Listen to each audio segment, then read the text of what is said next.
All right, guys. So we're going to head over to the next topic. I mean, we talked a lot about Isiah Thomas and his never-ending imaginary beef, basically, with Michael Jordan. I mean, it seems that, and I mean, let's just to cap this off. I mean, it's almost as if Michael Jordan doesn't even know that Isiah Thomas exists. It's sort of like he's talking to himself. He's just flat out, arguing back and forth with a wall.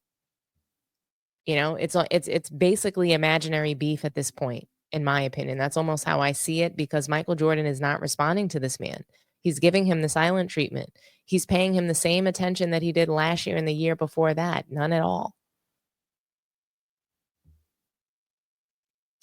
So yeah, like I said, we've talked about this never-ending beef, and it brings us to our next topic. And that's Skip Bayless and Stephen A. Smith. They have covered both Isiah Thomas and Michael Jordan in great length.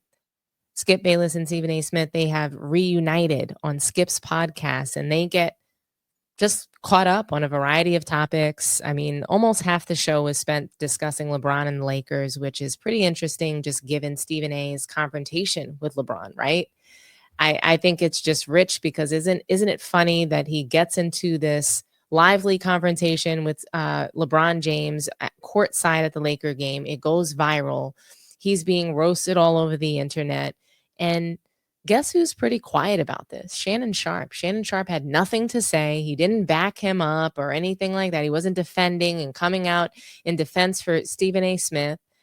And, what we're going to hear in this soundbite that I have of Stephen A. and Skip Bayless, they're not talking about this confrontation. They're not talking about anything so spicy. Yes, they addressed briefly whether or not Stephen A. was really calling LeBron James the GOAT last week, or if he was just calling him like the greatest player for longevity, that's what he was saying. He never called him the GOAT. He never said he was truly better than Michael Jordan. He just said he's been playing the longest, and he gave him his flowers for that. But, I'm just going to play some sort of classic back and forth between Stephen A. and Skip Bayless, where they're talking about the Luka LeBron James pairing. Stephen A. talks about JJ Redick as a coach, okay? And he begins to cap for him. It's just classic Stephen A. lies, and I'm going to play that for you guys now for you to hear. And Skip responds, and he doesn't push back so hard, but he's resisting the urge to just completely unleash on Stephen A. And I'm going to play this for you guys now. It's like the accountability factor that JJ Redick has created is symptomatic of who I know him to be from doing television work with him. He's detailed oriented. He's no nonsense. He doesn't mess around. And he's big on accountability. And he's got the team buying in. And that's what I've noticed. And I'm pleasantly shocked that their defense looks as formidable as it has looked. Okay, I'm with you. There are certain nights I have seen Luka get torched by this player or that player, but somehow the rest cover for him in zone concepts.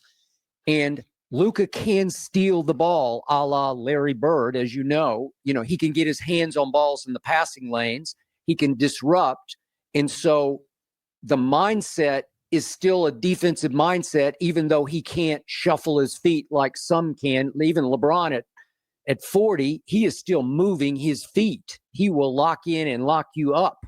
So to me, they're able to overcome whatever on-ball deficiencies that Luka might have, and they are becoming a force on defense, and I can't believe those words are coming out of my mouth. Well, this is the thing. I saw Luka about a week ago. He's on the perimeter really, really trying to defend. He's not spectating. He's not watching and looking at the four other guys and saying, get it done so you can give me the ball and score for you. That's not what's going on here.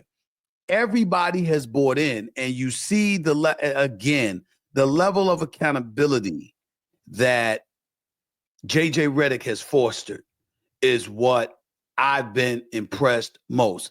I saw LeBron James the other night asking one of the assistants, what defensive assignment do you want me to take right now? What do you want me to call? Who do you want me to guard here? Yep. You want me to do that? I'm not saying those things have ever happened. I'm saying they have never happened. I'm saying it's not as conspicuous. It wasn't as conspicuous as it is now. We see it now.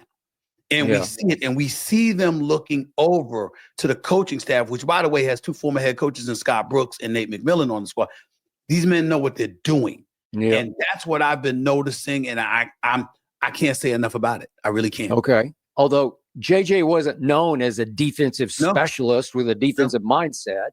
Yeah. And I don't want to leave behind Darvin Ham. I'm a fan of Darvin Ham's. So and I still believe if he were still in place in that chair that he could be doing what JJ is doing. But I can't take anything away from JJ as a first-time ever head coach. Well, here's what you can say.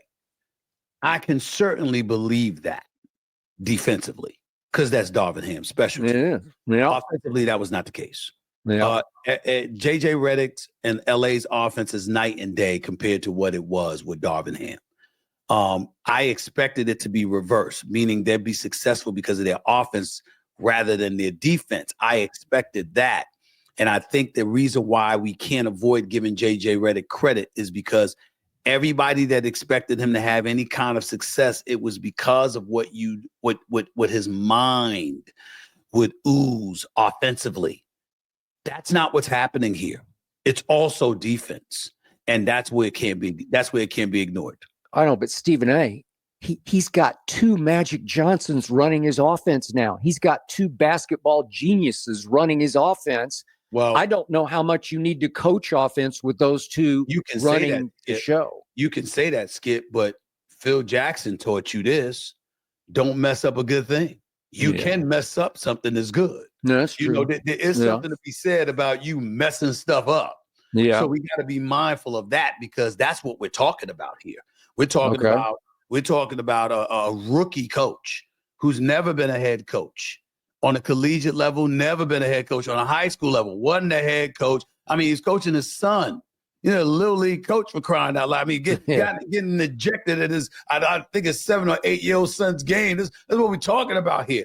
And we're talking about him going from that to coaching the Los Angeles Lakers. Yeah. And being a coach of the year candidate in his first year. That says a lot, man. It does. And by the way, speaking of sons, you okay with Bronny being on the team and sitting on the bench and going on the road occasionally? Well, listen, it is what it is. I mean, we all know that LeBron James is the greatest player of this generation. We can't deny that. We know he's underpaid because he deserves more money than he's getting paid because, you got your cap and all of that other stuff and first and second and third aprons and he can't get the money he so richly deserves. And so, and it nobody was shy about it. You had Golden State, Boston contemplating Bronny being a 2nd round pick. And then, the Lakers get him. And obviously it was, Rich Paul took care of that and made sure he was going to land with LA because that's where LeBron wanted him. And so in that regard, because of the transparency of it is why I don't think we should really, really have a problem with it. If they tried to be slick about it and act like that wasn't happening, that would be different. Yeah. That's not what they did. And so because that's not what they did, I don't really have a problem with it. All I will say now is that now that moment has come and gone, Bronny was doing very well in the G League. I personally think that Bronny has potential to be an NBA player. And I think that, with the success that he's had in the G League and learning the game from the greatest basketball savant of the modern era, which many consider LeBron James to be, definitely, along with the coaching and tutelage and all of that other stuff. Yeah. I got a lot of confidence in him that he will be in the pros someday and that he will deserve it. It's just that now everybody knows what it is for the moment being. And some people are more receptive to embracing that than others. All right. Fair enough. All right. Bigger picture.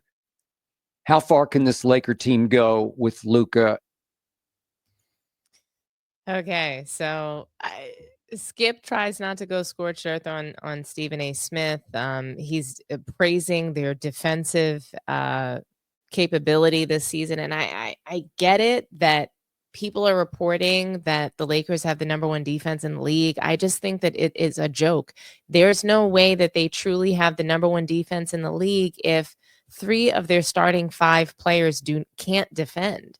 And we're sitting here saying that Luka is really trying to defend. That's a joke. An NBA player shouldn't have to really try to defend. You're either an NBA player or you're not. You're either playing the sport or you're not. If you're not playing defense, and you're not playing basketball. We have to stop this. We have to. We have to stop sitting here and saying that, it's okay for players not to defend, that that's not a part of their game. It's a part of the game. It's basketball.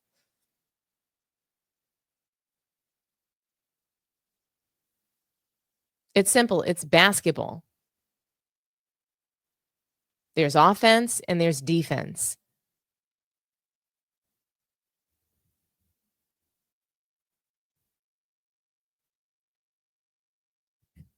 I can't stop laughing about it. And when you sit there and you say that, like, even LeBron James at age 40 can slide his feet and Luka can't at 25, that's pathetic.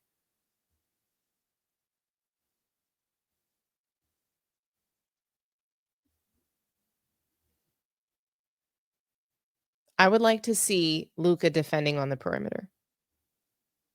Because what I see are blow-by mixtapes. What I saw earlier tonight was that the Lakers lost to the Nets. And what are the Nets? They are a younger, more athletic team that can defend.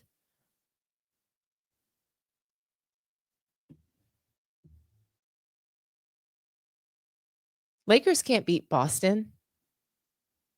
Why do you guys think that? Lakers can't beat Boston. They can't beat any of the elite teams in the NBA. They can't beat the Cavaliers.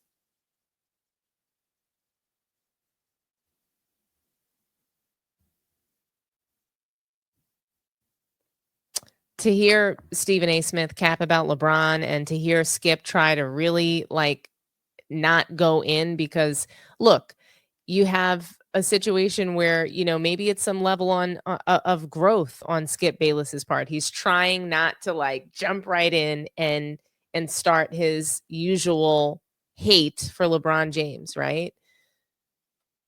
So maybe it's some growth since, it's been some time, or perhaps there's some desperation on his part because he's no longer on air getting Fox or ESPN checks any longer. And Stephen A. Smith could be a lifeline. And guys, I'm sure that you've come across this channel, Carcino. I was watching his channel earlier today, and shout out to Carcino because he had me absolutely cracking up and dying earlier. Like, oh my God. He had me on the floor practically with what he was saying. It was just so funny how he said that Stephen A. Smith had to go back to his master. Okay, I was crying.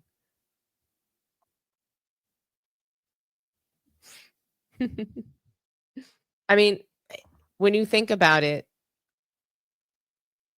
Stephen A. Smith, he gets pressed by LeBron James, and he tried to stand on business, but Shannon didn't support him. And Carcino talked about this on his channel. Shannon had nothing in defense of Stephen A. to say. His bosses, his execs didn't like this beef with LeBron, and he had no support from the network. Stephen A. gave Shannon a deal and got him back on TV.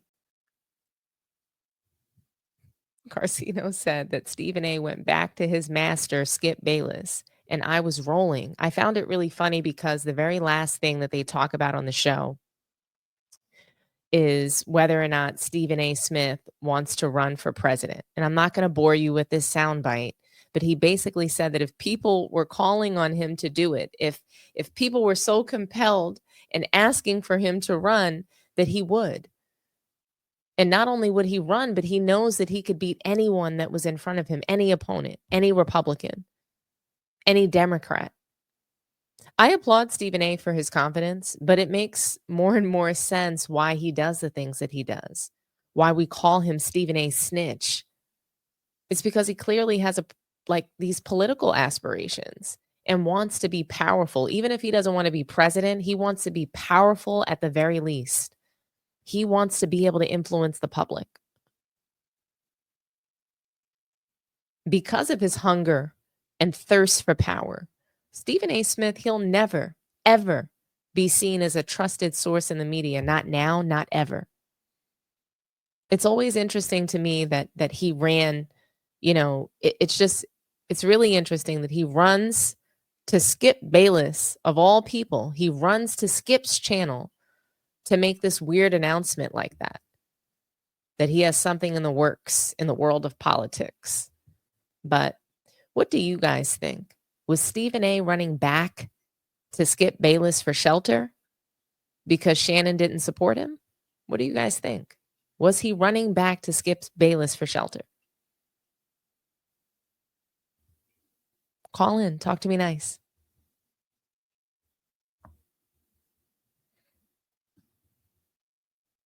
Oh, and by the way, guys, check out Miami Heat Zone. Awesome channel, great content. Run over there and subscribe. Like their videos, share their content, subscribe to the channel right away. Thanks for calling Sports Tea. Talk to me nice. Hey, Dom, I'm going to keep this one real short. Hey, T-Bert. Hey. Look, I'm so sick of the cap for LeBron and the Lakers, right? I'm so sick of it. So I just wanted to put this out there to the audience and the community. They're talking about the Lakers are a top defensive team now, right? So it's like, this is why I don't watch ESPN. I don't watch Stephen A. I don't watch First Take, because they just try to brainwash you. What they're not telling you, when you tell the half truth, that means you're lying, okay? And here's the truth. Now, I'm going to spit some facts here. You look at the Lakers' last 23 games, right? Their last 23 games. They had 18 easy games, right? They really didn't play. I think they played like 5 tough opponents. But out of the 23, they had 18 easier games.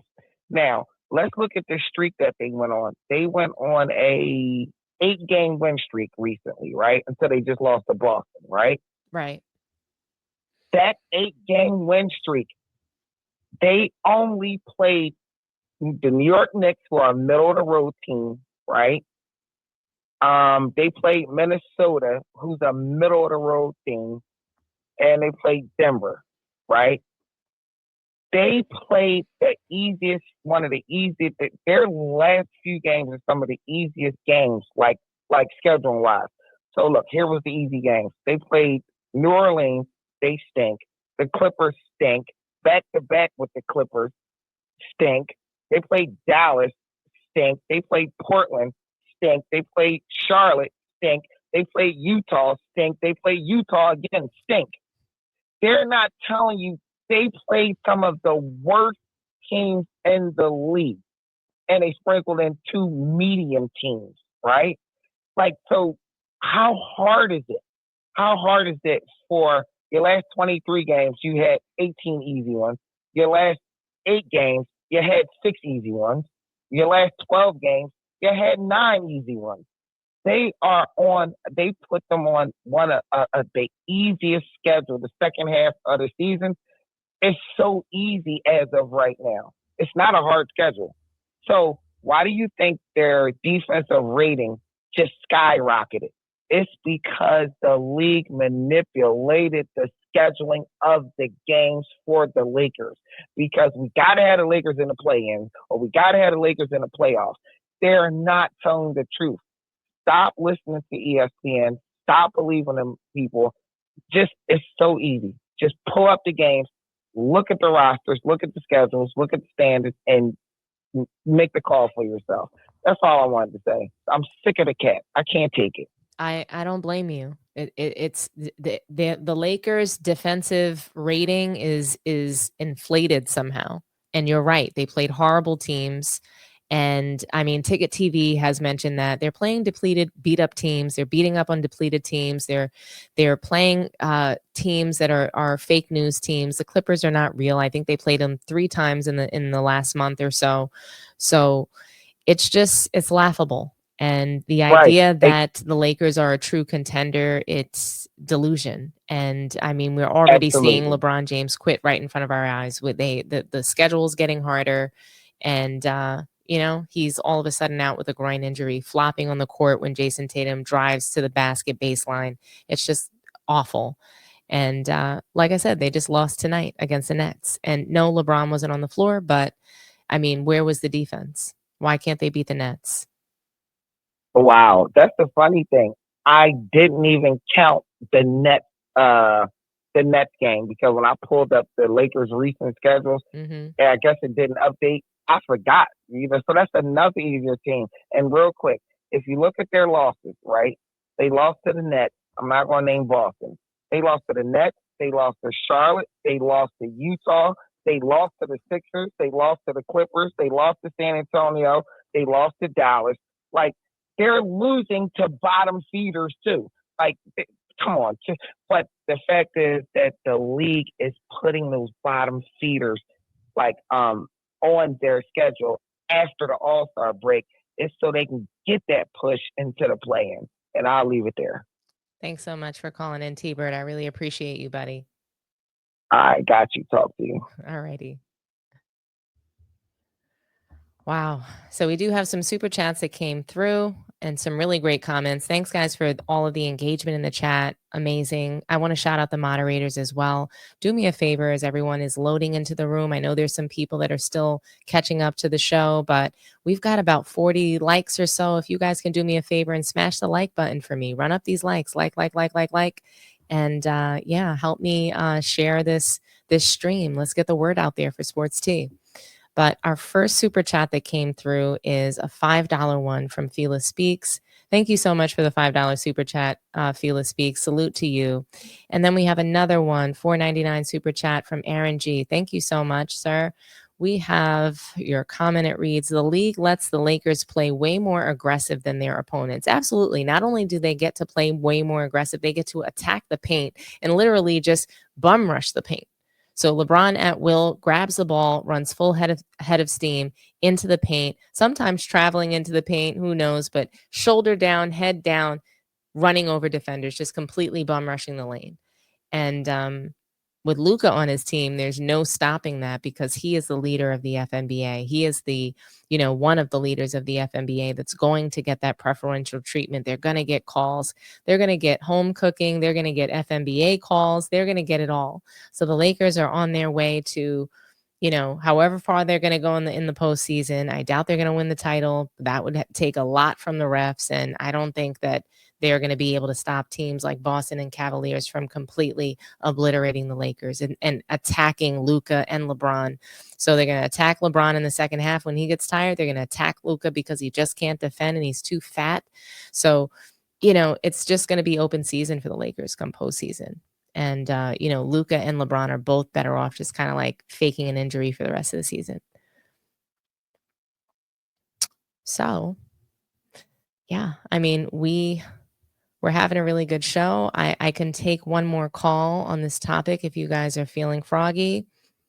I'll read some more comments as well. Luka and LeBron, they're coming for your head, Sports Tea. They say they're the new duo to watch. Get on the bandwagon now. Very well could be. NBA numbers are fixed. Absolutely. I think Skip needed that look more than Stevie. I think absolutely. But I think that what Stephen A was able to do was exploit that need, just like he was able to exploit Shannon Sharp. So Shannon Sharp got fired from Fox, or he, announced that he was quitting, however that went down. And he said, you know what, let's get him back on TV. This could blow up First Take and be the change that we need. And so in this case, nobody on his network supported him with the whole LeBron situation. And I think that was sort of a dig to LeBron to go and to Shannon Sharp. So imagine if Stephen A and Skip Bayless get back together and they start running it up on LeBron again. That's going to be a different kind of shitstorm that Clutch Sports and LeBron James are not really ready for, especially in the YouTube streets and in this content creation podcast world, right? So if they start collaborating and working together again, it could mean bad news for Clutch Sports and for Shannon Sharp. But yes, Stephen A. Smith definitely knows what he's doing. He knows how to exploit situations, and this was definitely a strategic move on his end for a variety of reasons. It both helped himself and Skip Bayless. Isidro, LeBron is Shannon's mesa. Oof. Stephen A. Smith needs allies, but Skip Bayless won't bite. He knows he still has to eat. That's right. He's not going to bite this new hand that's now feeding him again. I don't like LeBron, but Skip is completely beneath him. Perhaps he's built a career off of LeBron hate, and that's what people will say. But the truth is that Skip Bayless has been a hater for several years. He's been a hater for, decades, going back to some interviews that I've seen with him and Deion Sanders. But thanks for calling Sports Tea. Talk to me nice. Dom, what's good? What's good? Hey, Tony. How's it going? Talk to me nice. Pretty good, man. Yeah, I was just watching a video from Scap Attack. I'm not sure if you're aware of Scap, Jason Skapanik. Yeah. Scap is he is a collaborator of mine. I've worked with him on Michael Jordan Fans Are the Best, and we have some fun on Sundays occasionally. It's really a pleasure to work with him. I mean, you, Scap, my man from Real Time, After Dark, of course, Dreamers Pro. And I'm just sitting there looking at all the responses, and I'm sitting there saying to myself, okay, check it out. This generation is really crazy. Yeah, no, it's totally crazy. But what do you think about Stephen A. Smith and Skip Bayless? Like, do you think that Stephen A. Smith ran back to Skip for shelter from what's going on at ESPN and the backlash that he might have received from this incident with LeBron James and Shannon Sharp not supporting him? What do you think about that? I believe so. Well, when you're in professional journalism, it's about journalistic integrity, protecting your own. And as bad as the situation looked between him and LeBron, you said it perfectly. Couldn't have said it more eloquently. He's playing his cards just right, using the situation with which LeBron did in front of thousands. And I think you and I both know if that happened in the 90s, suspended for 2 weeks. Easily coming at a person from the media, regardless whether they're on the job, all for that even night. now, if it was another player, they would be there would be some level of a consequence. I just don't think that everybody gets away with that. I mean, DeMarcus Cousins has come out and spoken out against that, saying that basically like he got in trouble for similar behavior, and LeBron James is being praised. Not only just by the media, but by, players. People are making excuses for him, saying, oh, it was his son. And we're going to get into that more. So, Tony, that will bring us to our next topic. So thank you so much for calling in and sharing. Thank you for the call. No doubt. Before I let y'all go, everybody hit that like, share, and subscribe. Dom is the shit. And that open and aspire. Thank you so much. I'm so glad you guys like it. Peace. Have a good night. And thanks for calling in. Yeah, right. Bye-bye. All righty, guys. Let's see. I'll read a couple more comments before we move on to the next topic. In today's game, you can't believe what they tell you. You have to check for yourself. I mean, the media is going to lie, and they're going to push narratives, and we can't trust what the mainstream media tells us a lot of times, and it's very unfortunate.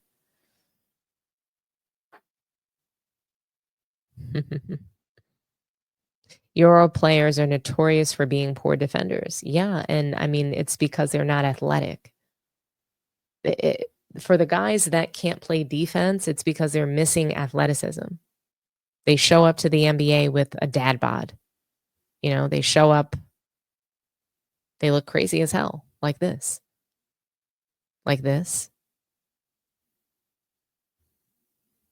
like this.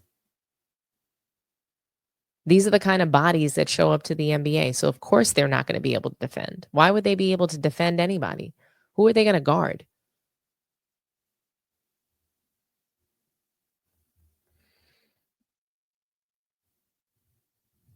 Dom, since you mentioned Carcino for life, did you hear when he said LBJ is ducking Giannis? I mean, look, LeBron James is ducking everybody as far as I'm concerned. He ducks the fade for anything, but yet he wants to press Stephen A. Smith. What a joke.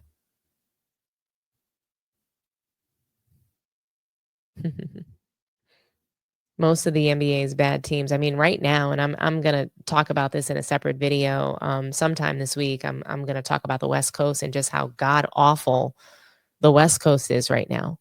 They're a complete disgrace. When you take a look at the superstars in the league and what they're doing, Steph Curry has managed to make something of the Jimmy Butler trade, but I mean, Kevin Durant, the Phoenix Suns, the Timberwolves, these teams are a disgrace. The Clippers with James Harden, the Clippers are being led by James Harden.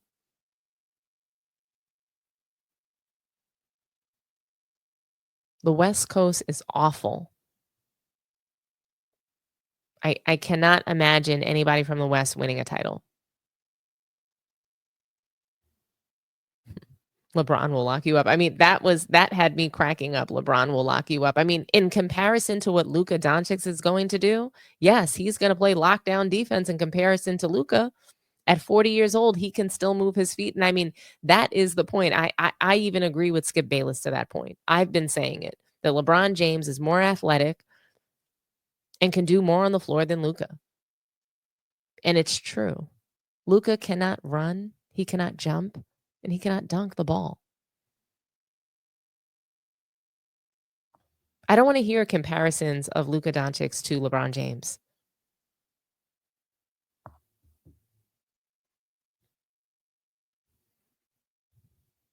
LBJ was stuck in D-Lo, probably. LaQuit James. I mean, he's probably sitting out for a few games to see, like, oh, you know, what the narratives are. If Luka can carry the team without LeBron, and who's the real number one option. Dollars to donuts. That's what's happening right now. Look, Jordan is the greatest player ever because he scored as much as he could and stopped you from scoring as much as he could. Simple.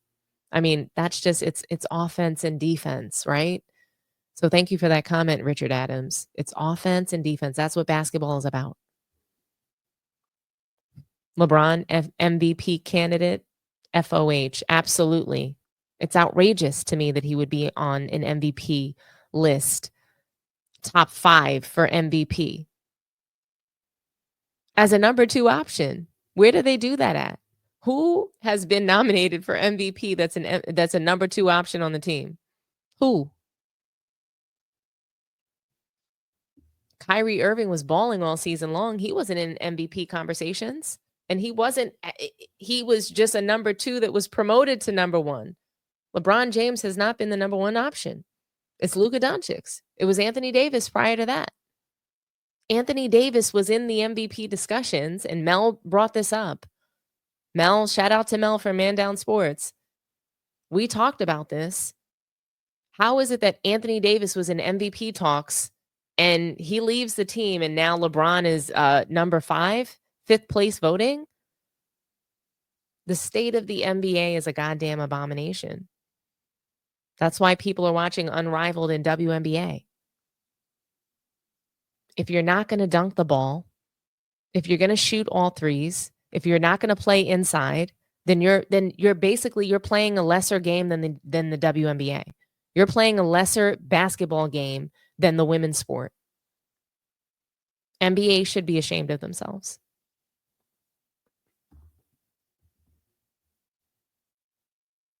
Luka's struggling with that back. Oh my gosh. And you know, the announcers were giving him all kinds of excuses, and they were giving excuses for both him and Doncic. I mean, him and Jokic, which I thought was god awful. Richard Jefferson kept bringing up his back and then saying that Jokic has the same back problem. Why do they have the same back problem? Because they're both European? That doesn't make sense.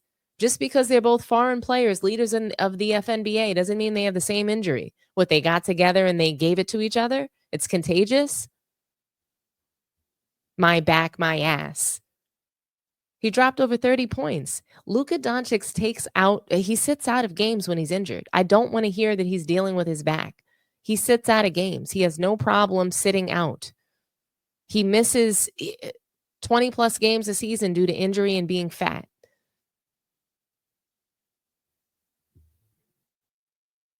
Struggling with his back. I don't want to hear about his back.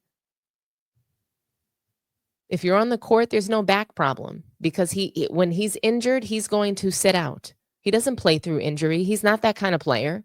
We've never heard of Luka Doncic playing through injury because he doesn't do it. His back.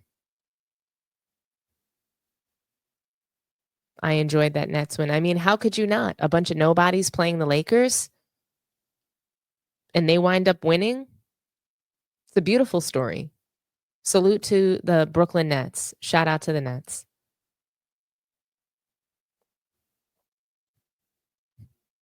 G League teams are in the NBA. This era sucks. Absolutely. Both East and West have trash teams. Only 2 teams on each side. Worth a damn.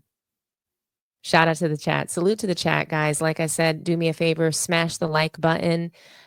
Subscribe to the channel if you haven't done so already. Share the channel and share these videos. Get the word out there.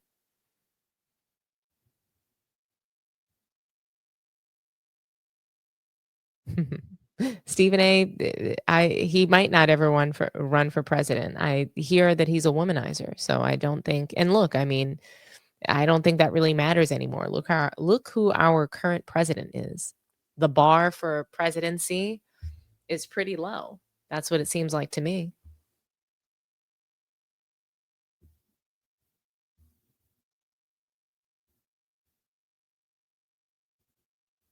Lakers can't beat the elite teams.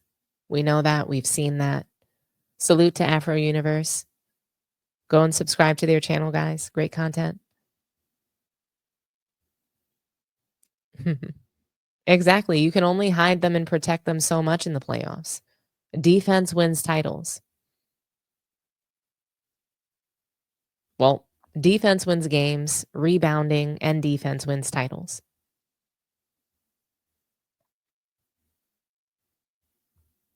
LeBron's going to blow his back out flopping to end his career. Never know. I think it'll be a Cavs and OKC finals. I can see that for sure. I like that. I would love to see the Cavs in the finals.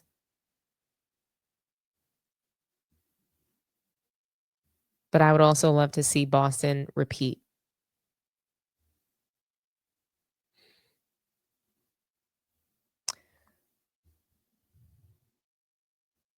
Well, now that we've talked about Isiah Thomas, we've talked about Skip Bayless and Stephen A. Smith reuniting, and it feels so good. Now we're going to talk about LeBron James. Okay, we're going to talk about just all of the reactions that people are having. LeBron James has been completely roasted all over the